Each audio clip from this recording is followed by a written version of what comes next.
Looks like we're live. Good Nice. morning, everyone. Good morning, Wolf from LA, and then good afternoon from New York. I'm here today with one of my favorite YouTube creators, Hannibal is Hungry, my good friend. Thank I'm you. Thank you. I didn't know you was my favorite. I appreciate that. And actually, I appreciate you for getting into the YouTube game and doing the live streams. I've been noticing, and I've been enjoying them. So I'm glad you're stepping up and putting out content yourself. So Yeah, absolutely. I appreciate that. A lot of people don't know, but I used to make YouTube videos when I was in college in 2015, 2016. I was giving college advice, entrepreneurship advice, but the channel didn't really take off.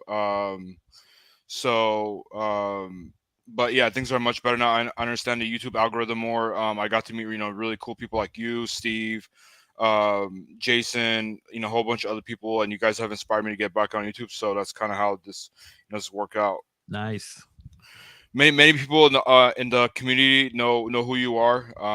Because we're in the same community. But for the people that don't know who you are, do you want to introduce yourself?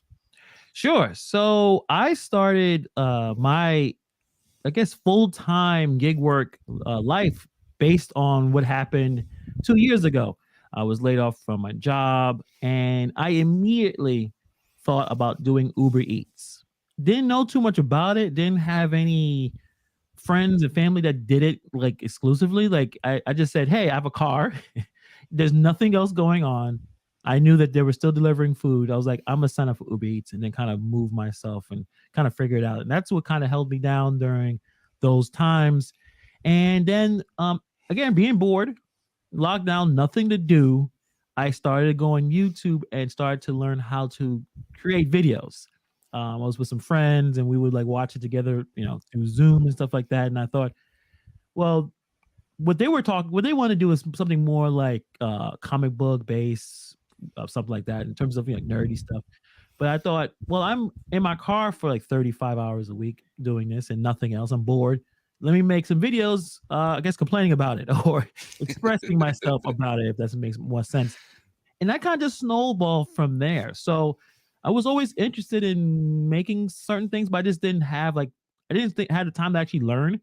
So I learned everything on YouTube, and then that just kind of snowballed and connecting with people and making content. So that's kind of how I started.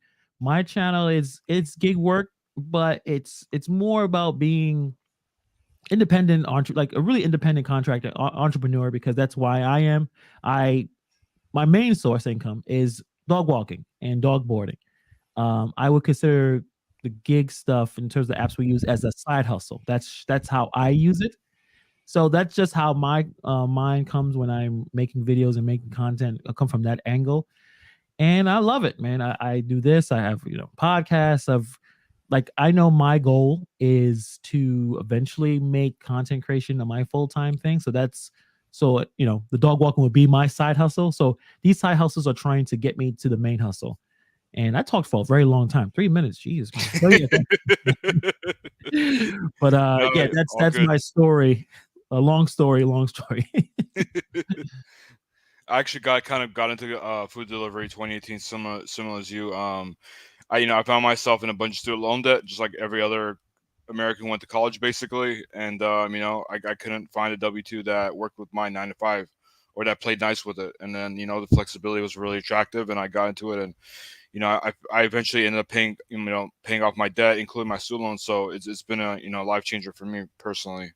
I did notice one thing that we're on the same stream, but there's no music playing, and that's because I don't have a fancy soundboard like you do. Yeah, a lot of what I'm doing, like I use eBay to buy the camera that I have. Like I took a whole bunch of I have so much like old games and consoles, and I realized this I What wasn't type of playing. camera do you have? Sony A7 III. So I bought That's a that nice camera. in the middle of the pandemic. I had things. So I started already kind of having this idea of, okay, I don't have a stable salary income that I was having before. So I started to look at things I wasn't using, things that weren't important to me, what I thought I can hold on to. And I started selling some stuff. So that kind of all snowballed into like this idea of, okay, I can actually make this work. I can actually sign up for apps and do things and still able to basically pay the bills, right? Support myself, support my family. So it is a positive thing. I know a lot of it's critical, but you always say you're critical of things you care about. If I didn't care about it, I wouldn't. It would be indifferent to me. I'm like, well, it is what it is. But a lot of what we do, we care about it. So the same thing when you know sometimes you complain about your kids or you complain about your wife. You complain about it because there's some level of you care. There's some level of you have some skin in the game. So we can go a little bit negative, but I think it's all for we really care. Yeah, absolutely. You you put those thoughts out there, and hoping that things improve. And I agree, you do care, because if you didn't care, then yeah, you wouldn't say anything. Mm, That's actually a really good segue into today's topic. Today, I want to talk about mental health, because we've in the past couple of live streams, or the past couple of days, we've raised a topic about mental health, especially what it's been like since the pandemic. I mean, mental health has always been a problem here in the States, but I think it's kind of accelerated, or even put a light on struggles with mental health. I was thinking about pulling up an article and reading it away, but I didn't want to do that for this stream, because I feel like it'll kind of take away from the conversation that I wanted to have with you and everyone else in the chat. So I'm going to ask you, which is in the title of the stream. Do you think that there's still stigma around talk therapy and seeking help, essentially, here in the U.S.?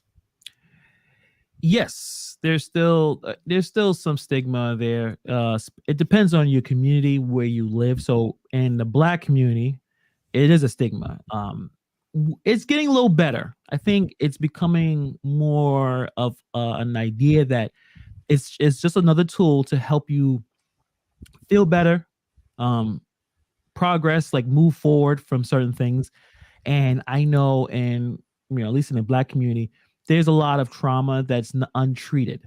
It's not being taken care of, and a lot of it is, if you decided to even look for help, someone is probably telling you to man up. Someone telling you to stop crying. Someone's telling you just get over it. And I'm sure you've already this, but when someone is suffering, definitely in that kind of depressive state, the last thing that's going to be helpful is you say just smile or just get over it, or like those words don't mean as much. You have great intentions, but it doesn't. We're not trained to actually help the person. So, in my opinion, and this is my opinion, the lockdowns did more harm than good. I'm not a scientist. I just know how society is moving forward and how people are behaving, the stories that we see, the way people are reacting, and let's say, for instance, airports and how they're fighting each other, restaurants, the crime rate, locking down people. It was a problem. Many prisons abandoned the idea of solitary confinement because it actually does more harm than good. Putting away someone, put them in a room for 23 hours a day, taking them out for an hour, is harmful for the person's psyche. So if they've already having behavioral problems, which obviously that's the reason why they're there, but now you're deciding to put them away where they have no human contact and they have little to read, little to do. You're just creating a problem that's going to affect the person when they leave solitary confinement. So we have a stigma, but there's also other issues like the ability to afford it. Like if you don't have certain benefits medically, you've been able to afford it because it's very expensive to get treatment. Going to a psychiatrist, even getting the medication, it's very, very expensive unless you have the proper benefits to get it. But I think the more we see the issues, obviously the drug overdoses and the crime rate, this stigma needs to be dropped immediately because a lot of people that need to take advantage of this treatment. Yeah, absolutely. I agree with a lot of the stuff that you said, and my therapist. And for those of you who don't know, I talked about on channel many times, but I'm still in therapy. I've been in therapy on and off since 2019. I have no shame. But similar to you, I'm Armenian, and which is kind of similar to the Middle Eastern culture. Oh, Pedro's in the house. Pedro. What's going on, Pedro? Wash hands. I don't get that. Clean. He's so cool, man. We can't keep up with his lingo. I think he's younger than both of us. These kids nowadays, you don't know what they're trying to say. I mean, I guess that's what you do when you have 25,000 subscribers, right? We just can't relate. Love Pedro, man. I'll talk to him later today. Yeah, definitely. But yeah, I'm in therapy, and I don't want to give too much info about my therapist, but he's been working in mental health for 25 years, and he's one of the first things that he told me that when I talked to him about some of my struggles in the pandemic is that he says, what the police do whenever they want to get the truth out of someone, they put them in a room. They don't give him any such social interactions. They give him food and the bare necessities to survive. And he said that's exactly what happened to everyone in the pandemic. Mm-hmm. And then I thought that was just a really good, I guess analogy, which is similar to what you talked about, being confined and not having much social interaction, and on top of that, we're staying at home. We don't have any social or minimal social interaction. Here we are, getting news on our phones. Oh, hey, so many people are dying. So many people are getting hospitalized. Oh, don't go here. Don't talk to this person. Keep 6 feet. Oh, don't go to this restaurant because they just got infected. So it's just so much to take in on a mental health level. And I think that we're gonna even though the lockdowns and stuff are over, I think we have long lasting effects from the I know YouTube doesn't like the word, but I don't care, the pandemic. Yeah. What do you think there's and I'm in LA, you're in New York, we're in two of the biggest and most densely populated cities in the US, where we see it every day. We see homeless on the street, we see crime rate going up.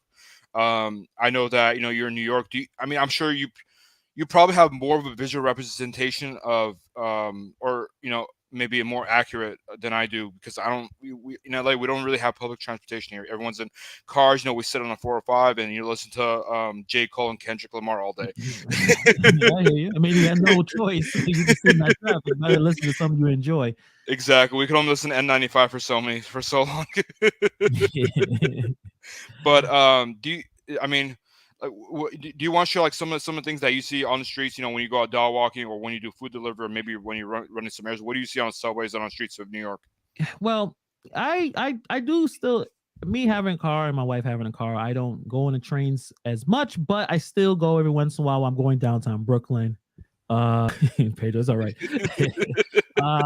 And what I'm seeing in the news out in the streets is, yeah, mental health out of control. There's a lot of people homeless, a lot of people on the streets.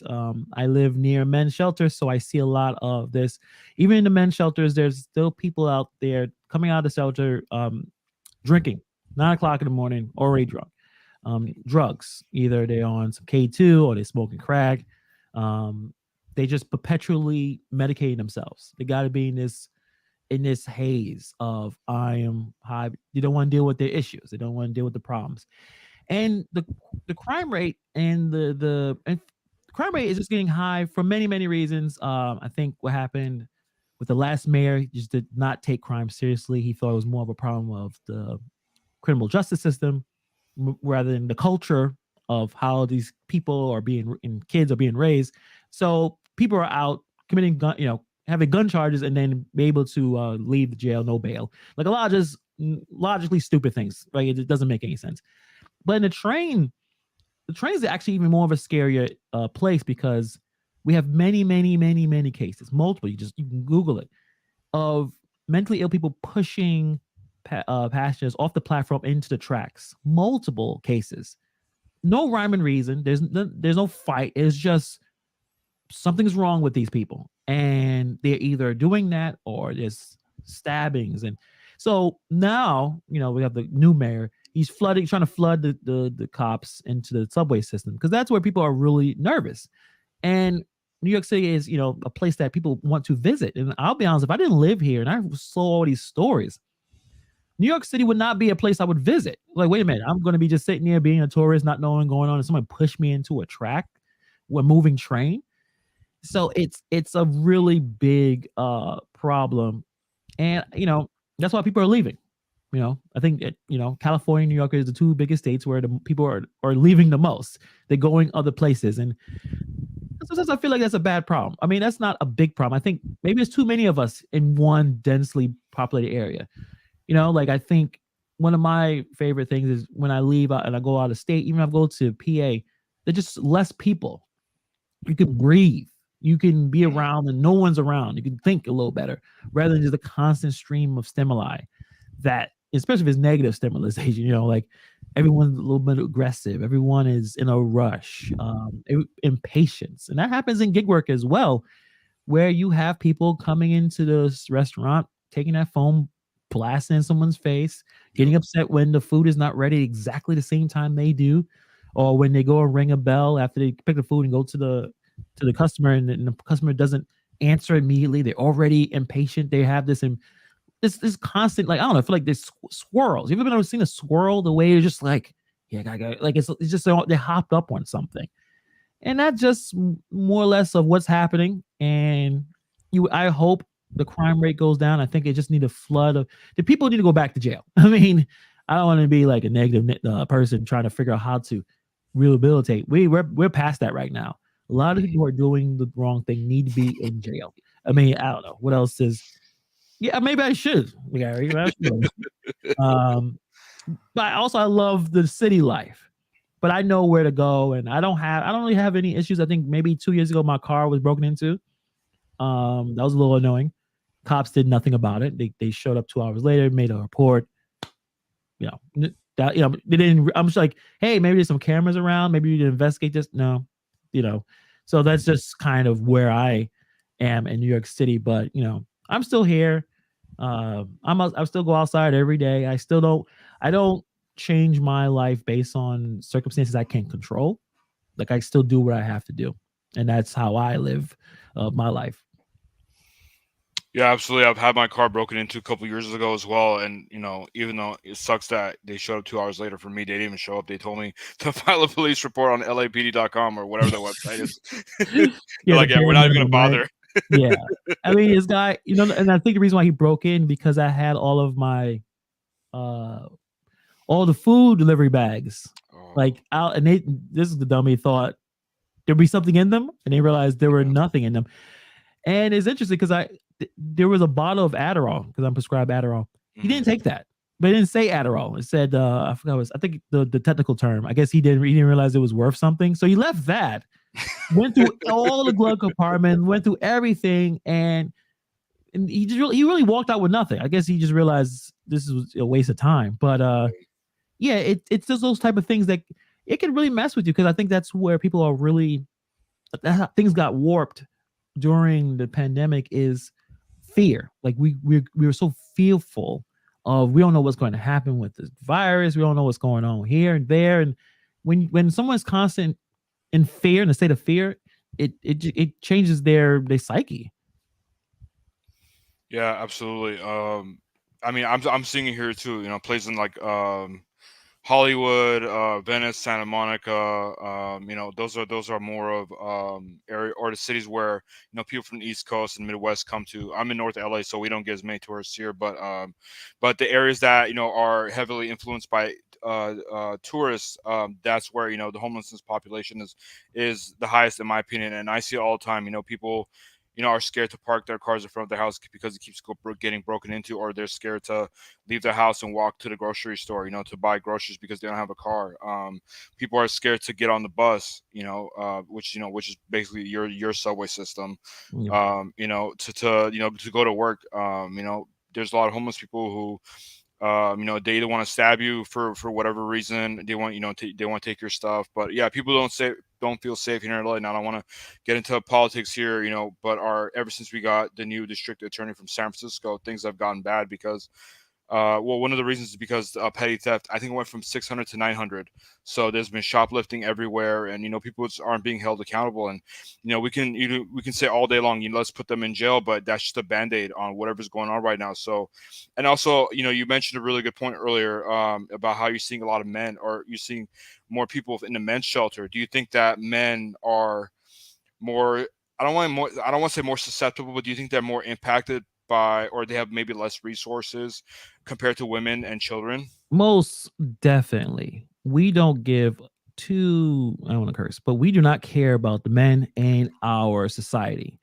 And the problem is, if you look at history, when a bunch of young men have no hope, they tend to do some very devastating things. Reading some stuff, watching documentaries on World War II, you can convince young people, young men of anything, especially if if the job prospects are bad. I think people are getting married less, having kids less. So like when a young man, you could kind of tell them like, hey, the world's against you. They will believe you. Hmm. And these type of things will occur. So we can look at stats from men. Men commit suicides obviously more often than women. They're they're probably addicted to drugs longer than women. They even the jobs that we have, they're more susceptible for getting hurt. Like we take the roughest jobs, we are committing suicide more. We are probably addicted to more drugs, alcohol, all that, and no one cares. It's you got again, a lot of it is we got to figure it out on our own. That's how it goes. And again, we were dealing with a society that's very it's not really on the side of men. Men are seem to be the bad guys. They look at the outliers, Harvey Weinstein's, right? They look at these outlier, really powerful men. They think all men are behaving this way, and they're not behaving this way. But if you're a young man and you're in a society, a young boy, and your teachers and your parents are telling you you be potentially dangerous, or you need to check your privilege and all this dumb stuff, and then you just break the guy down, and you break him down to a point where certain these kind of things may happen. I mean, if we look at different kinds of societies, terrorism, right? The people in Afghanistan or Iran or Iraq, strapping a bomb to yourself. Who's usually doing that? A young man. Hmm. A young man that's been told to him, if you do this, you're gonna have in heaven, you're gonna have all those women, right? Like you're gonna be a hero. Because right now, and we all as young men, you kind of start, you don't have much, right? A young man don't have much. You kind of have to build your value through work, through learning. But if you could tell a 17, 18-year-old, you'll be a hero if you do this. Yeah, take this bomb and blow. Like that's a crazy thing. Hopefully, like, and I think that's what's happening in our society. A lot of the rampage shootings are happening are young, confused, broken men. And I don't know how can we fix that? How do we fix that? I have no idea. That's the $1 million questions that everyone's asking right now. Yeah. And you're right. Throwing people in jail is not going to work. But damn it, I don't know what they got to go somewhere for right now. They got to go somewhere. Um, That's true. there's no money. The problem is there's no money made in therapy. There's money in building more jails and putting more jails into people. That's very lucrative, right? But the idea of mental treatment, no one's able to find a way to make $1 billion from it. If it was able to do that, it would be done. But there's no money to be made in that, so it doesn't get fixed, and we just keep going around in this circle. Yeah, and Gary brought up a really good point. No hope, nothing to lose. People are crazier. Yes, I think people a absolutely. lot more people have been coming, or have been growing up, from broken homes. A lot of single parents out there, a lot of single mothers, single fathers. Do you think that has played a role in today's kind of status and mental health in society?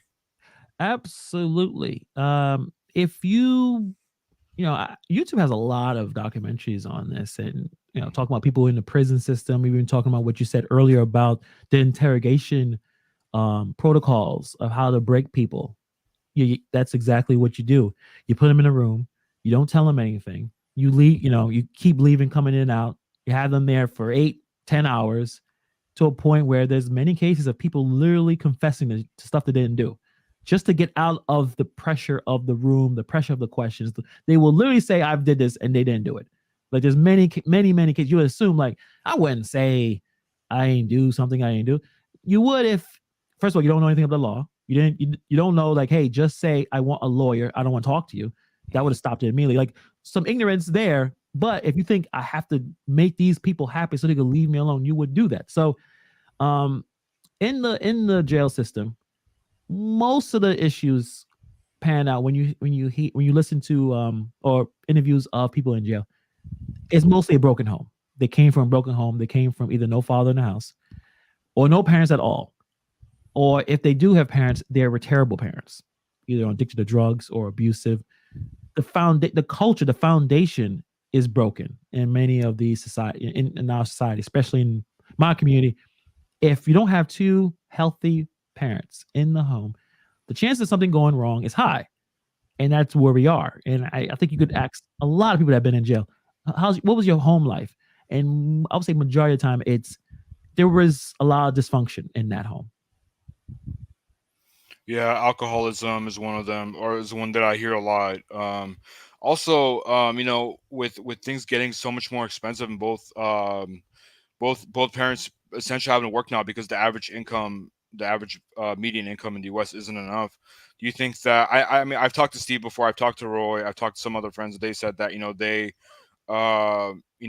they grew up with both parents working, but now I think things are a little bit different, especially as technology becomes a bigger part of our lives. One with Uber rideshare, people calling Uber to have their kids taken to school, or DoorDash or Instacart, and be having stuff delivered to our homes. Do you think that people, with both parents working, and the kids not getting a lot of time with their parents, do you think that's also going to have an effect on their mental health as they grow up? Yeah, you got to be there. You got to spend time. I think that's one of the biggest reasons why I continue to do, my 1099 work is, the wife has a W-2. Her schedule is more rigid than mine's. Mine's more flexible. So one of the things that I do enjoy, and I think that's one of the biggest reasons why I still do it, is every morning I'm the one that could take my son to school. When I was growing up, my parents didn't take me to school. I was only walking distance, but same. They weren't there in the mornings. They both were gone. I was with a sitter until I got older, and then there was no one there. But I enjoy taking my son to school every day, talking to him, joking around with him, playing around with him. We play fighting in the car. Like all those things are really good because I think he's always around. He's always there. If he asks a question, if he's upset about something, we can talk about it. So I think that's definitely a good idea in terms of being there. But I understand that two parents have to work. And I'm actually gonna make a video about this. I read a really good book. I'm not sure if you've read this, The Psychology of Money. Really, really good book. Kind of explaining a little bit of just like certain things. Like I think our expectations are not matching with them. Obviously, our income. How we're spending our money. Are we making emotional decisions?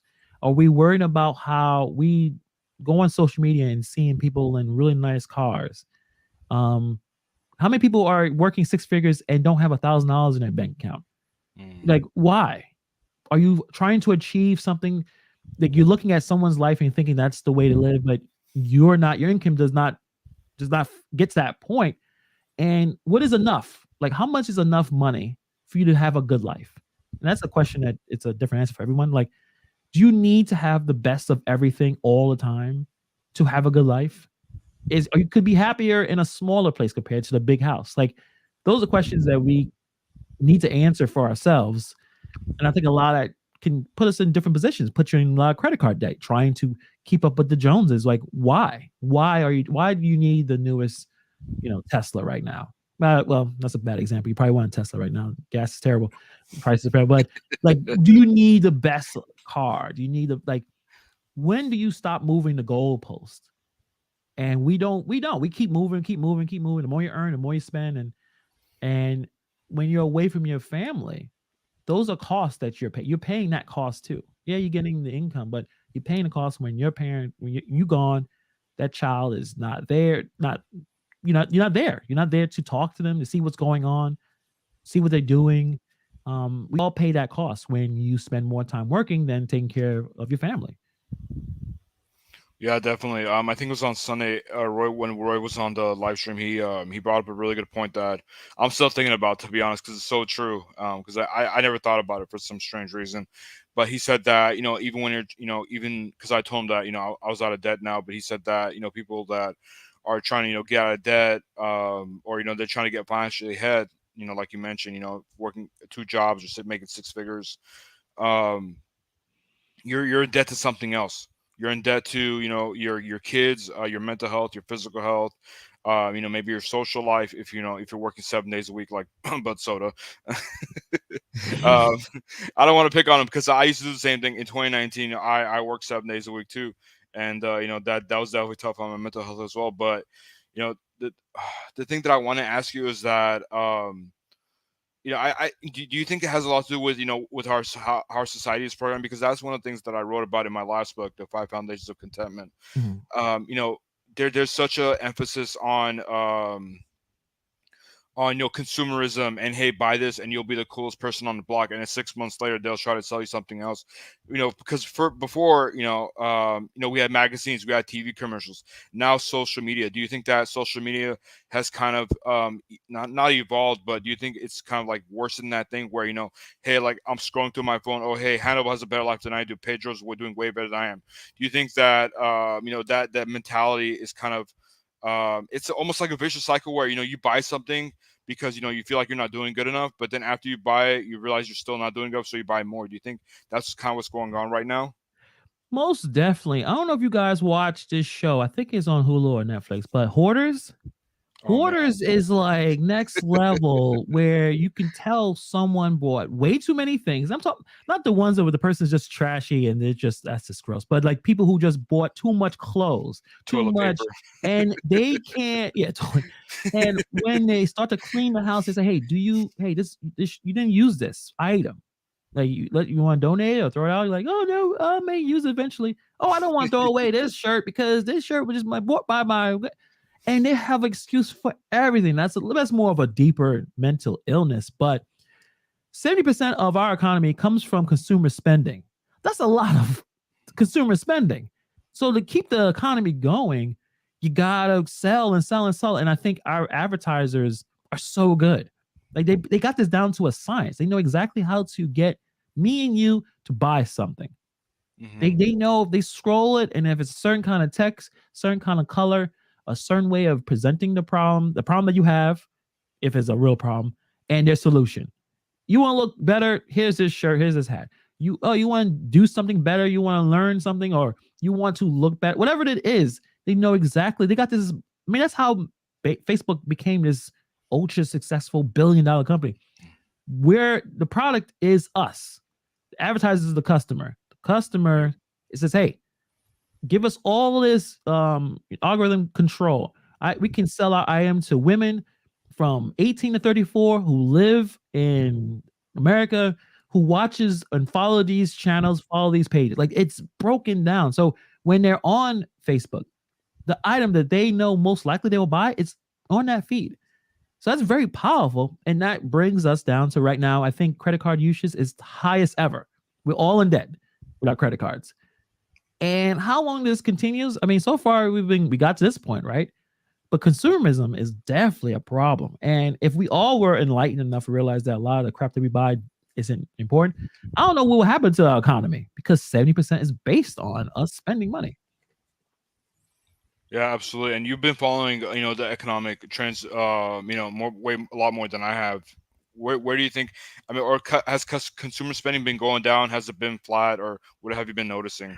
Well, the consumer confidence index is pretty low. It's probably one of the lowest. I think everyone's feeling, and which I think is at this point we probably are in a recession because we can look at numbers and stuff, but it's really the economy is based around people, us, me and you, everyone in chat, everyone is on like we construct the economy in our way or another. And if we're all feeling uncomfortable, we're all feeling, hey, um, Instacart, when I order Instacart groceries, this way too expensive. Like I'm doing 8 items and 10 items is already $100. Like what, like you're gonna scale back. I'm like, well, I guess I don't need that jar of pickles. Right? I'll probably move on. Or this this thing is apple juice, really too Mhm. expensive.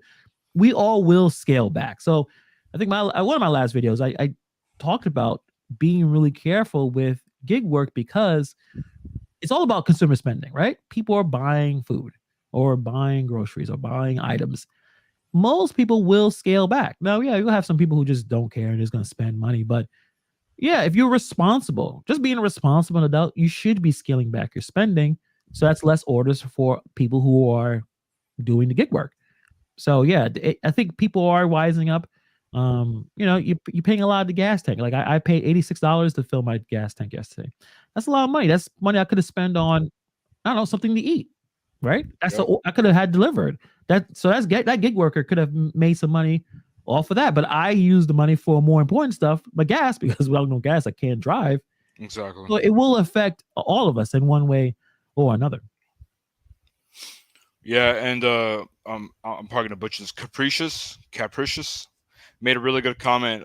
She said that it's where was it? Oh, it said like people are competing against each other, and I think the competition has always been there, but with social media and the pandemic and lockdowns, we've become more antisocial.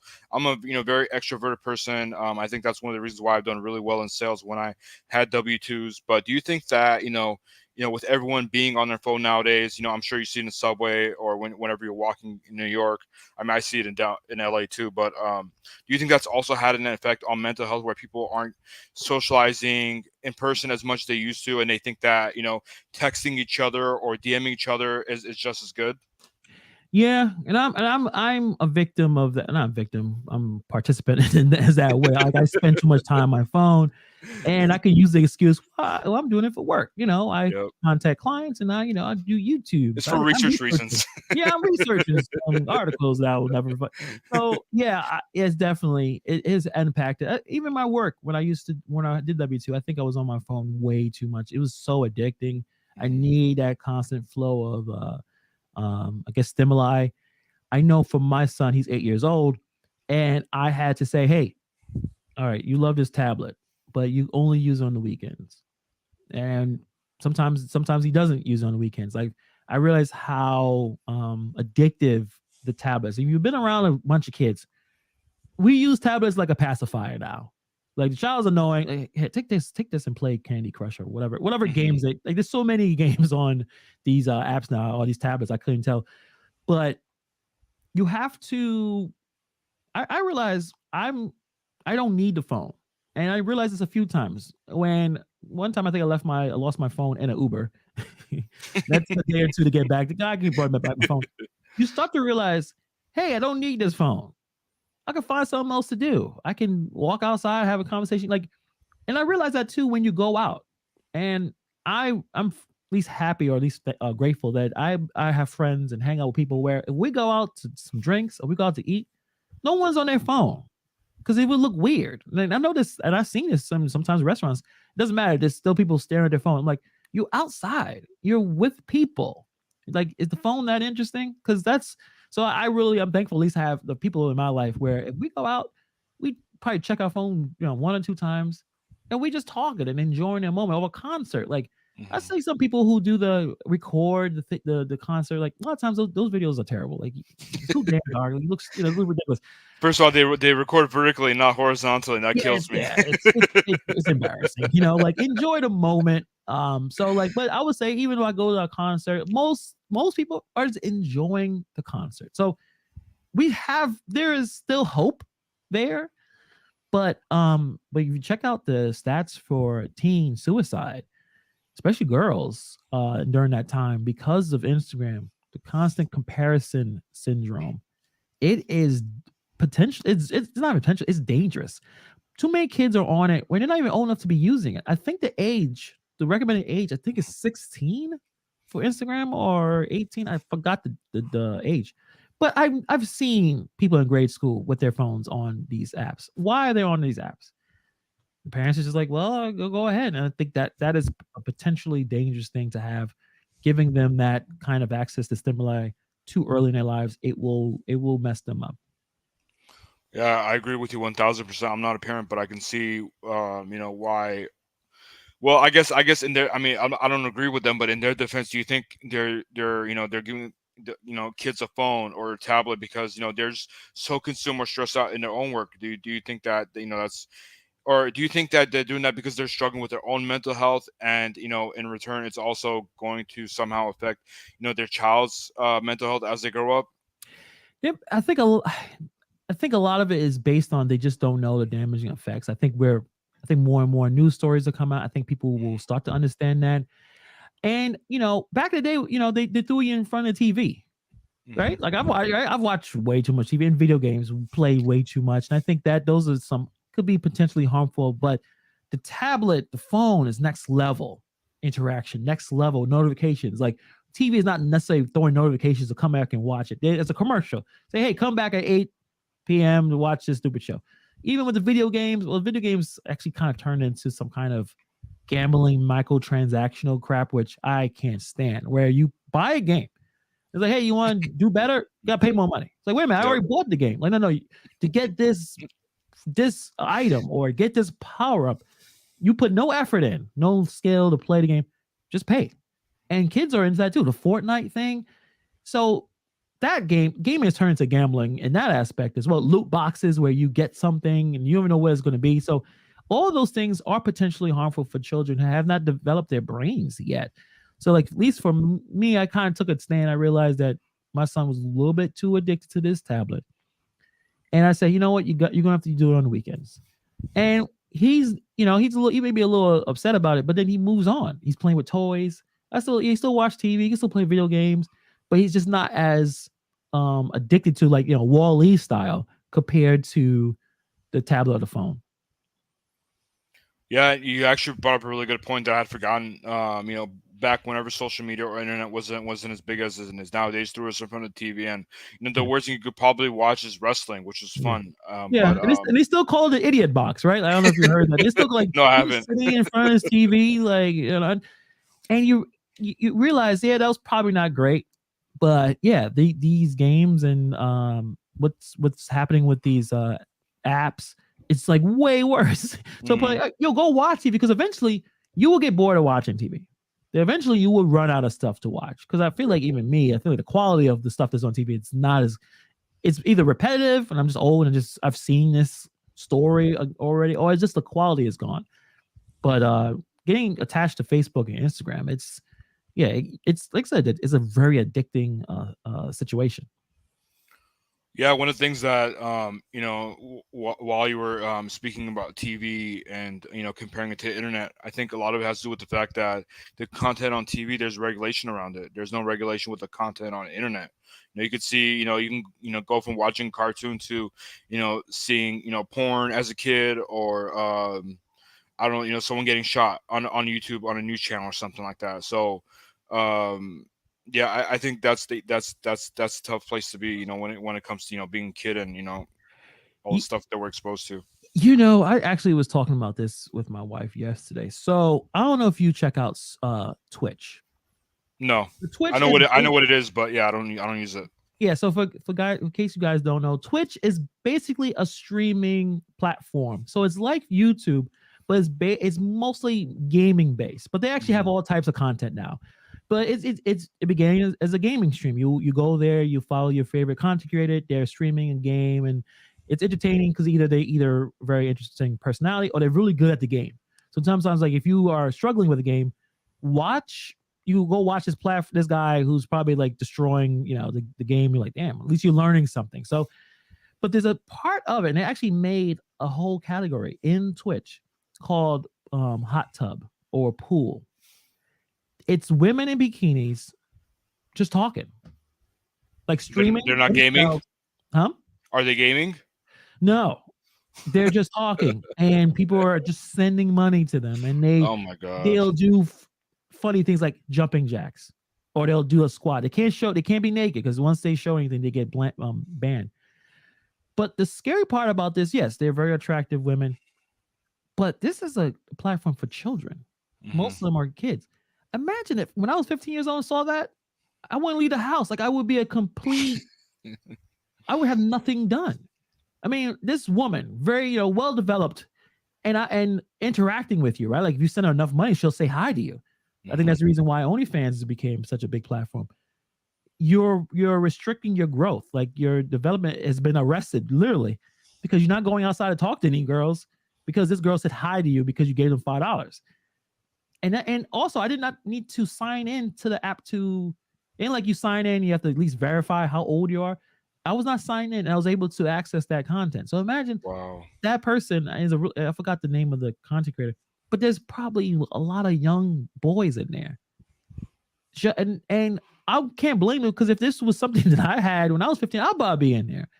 So it's very, very dangerous. And I think the more we talk about it, the more this kind of stuff gets spread, we can kind of at least do a better job with our kids, because you do not want someone spending 10, 12 years on that computer. When they go out, they can't function. They don't know how to communicate with anybody. Yeah, absolutely. That's I'm glad you brought that up because that's something that I noticed as well watching YouTube streams. Kind of like in men communities where they're talking about the future of men and how they're growing up. Like you said, like they're basically on Twitch or they're on OnlyFans throwing money at women. It's like, what is that going to do to their psychology? And also, a lot of the young men that I mentor or coach, they don't really know how to talk to people, how to talk to women. So that's also affecting their mental health, their confidence. I mean, that's we could talk about that all day, but you know, kind of going back to the topic of is there still a stigma of mental health, and do you think I know there's a lot of reasons why people struggle with mental health, but do you think a lot of people don't want to seek therapy, or maybe they're afraid to seek therapy because they're too worried about what people might think of them, and then as a result, it kind of spirals into homelessness, or sometimes even worse. Yeah, I think those, yeah, those type of things can occur when you are not ready. Also, you may not be ready to seek help. How's the access to the help? Is there resources that someone can readily reach?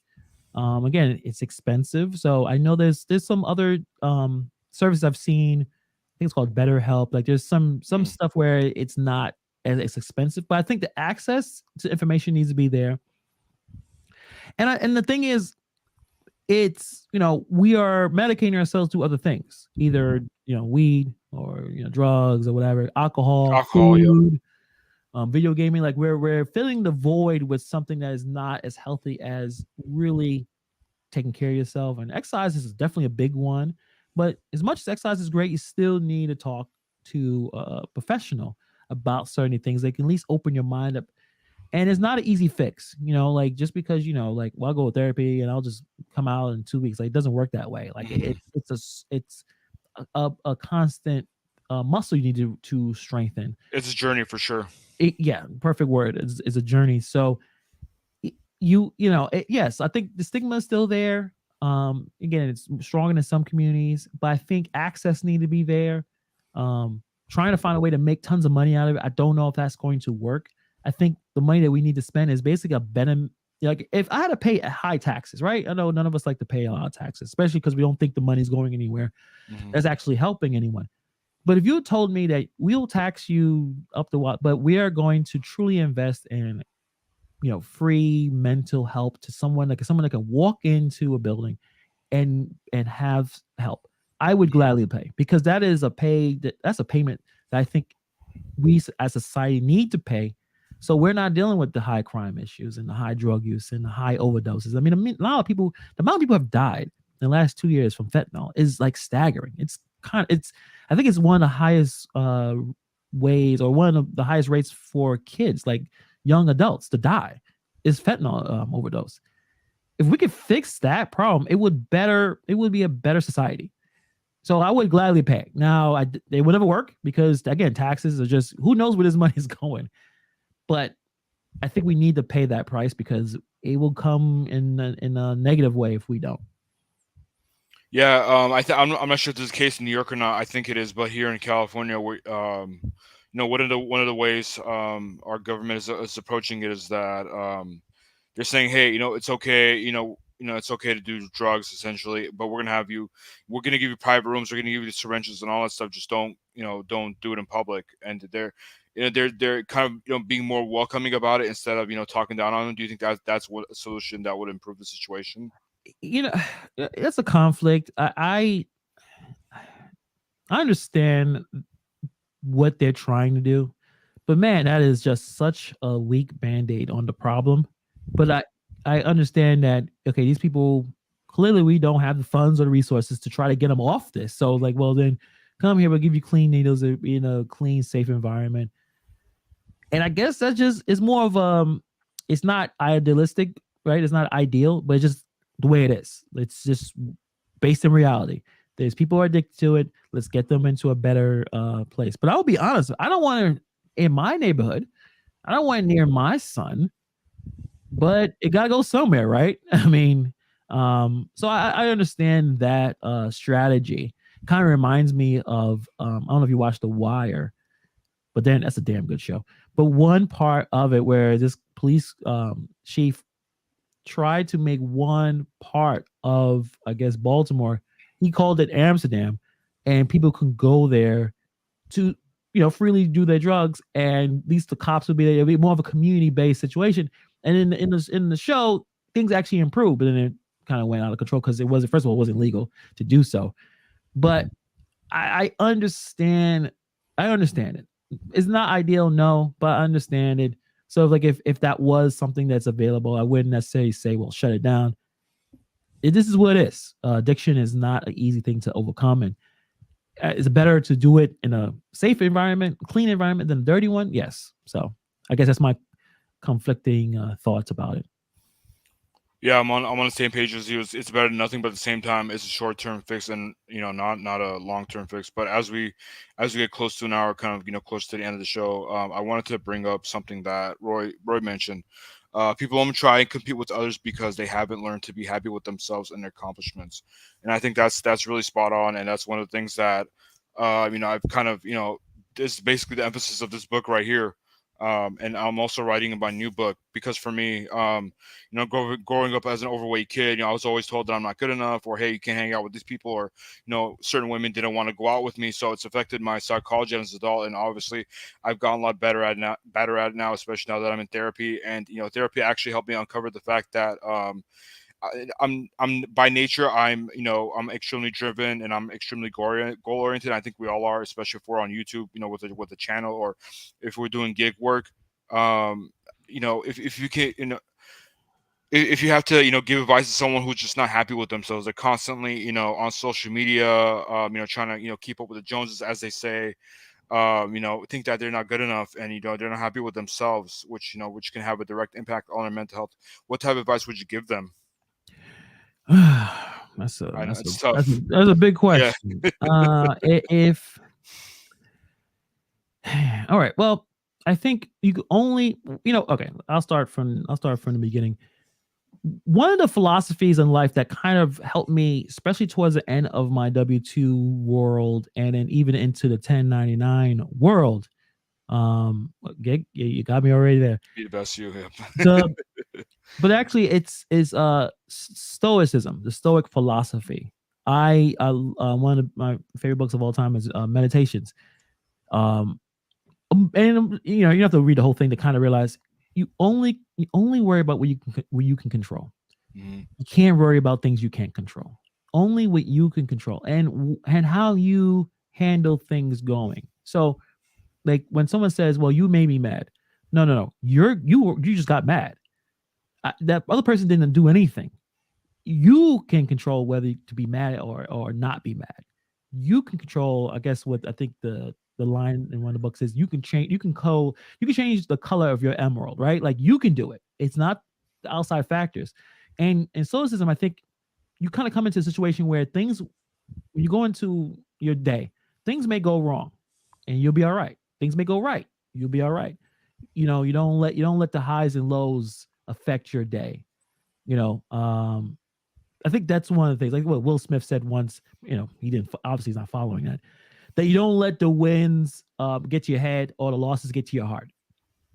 You kind of have that kind of equilibrium kind of thing going. So I would say to someone who is struggling, you probably should not be on social media.